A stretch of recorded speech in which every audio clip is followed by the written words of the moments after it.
Hello students, today in lecture 4 of Matter in Our Surroundings, we are going to discuss about the change of states of matter.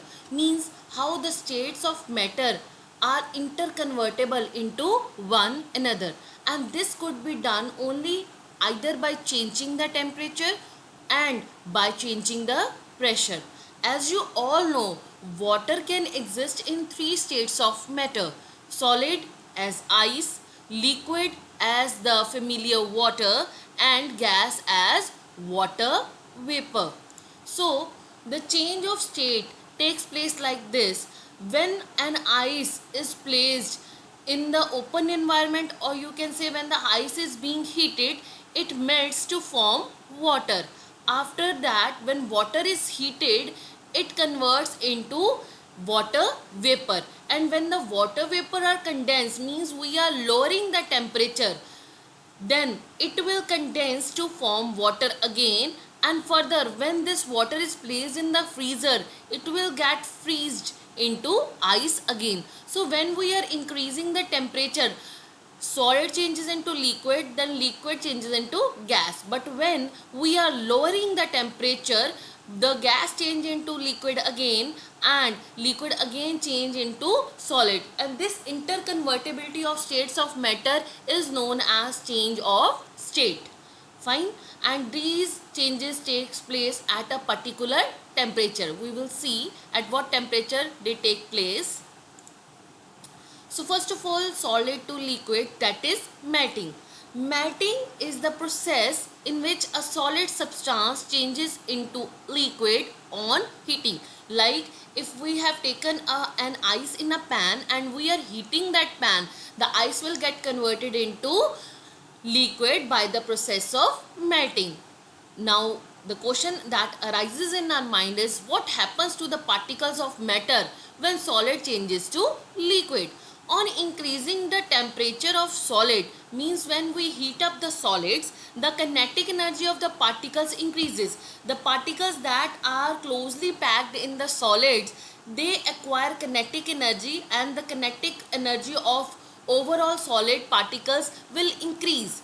Due to the increase in kinetic energy, the particle will start vibrating with greater speed. The energy supplied by heat overcomes the force of attraction between the particles, means the heat energy that we are providing, that will help the particles to overcome the force of attraction, due to which they will leave their fixed position and start moving freely. A stage will be reached when the solid will melt and gets converted into liquid.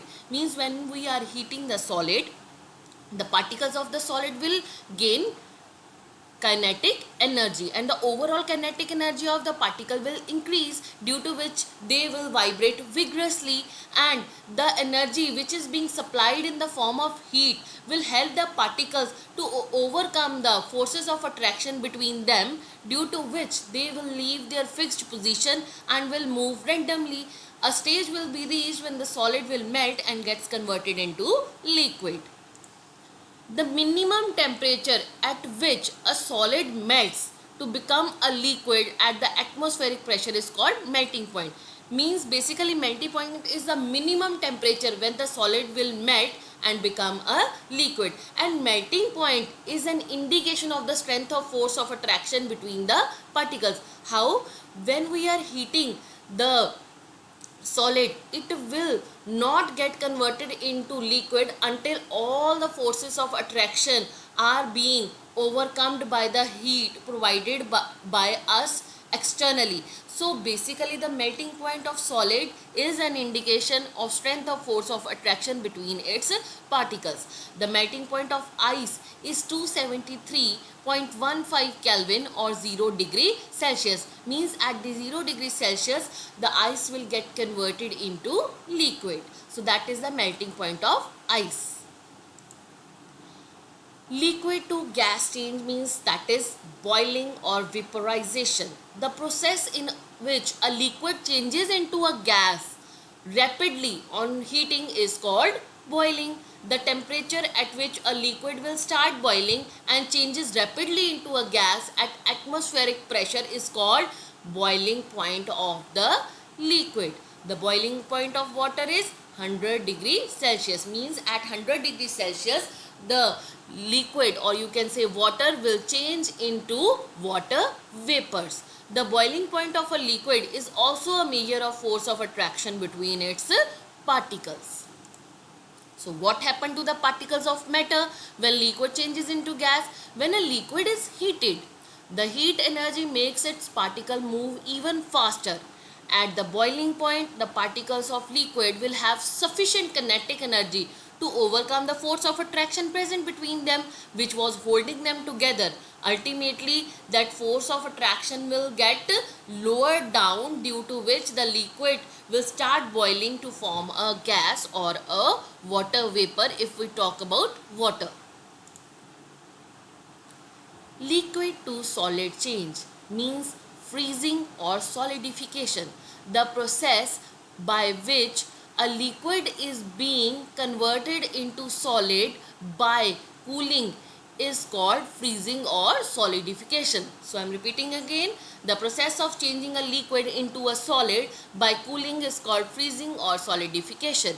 The freezing point of a liquid is same as that of the melting point of its solid form. Means the freezing point and the melting point are the same. The temperature in which at which the ice was melted into water, at the same temperature the water will again get converted into ice on freezing. So the freezing point of water is 0 degree Celsius.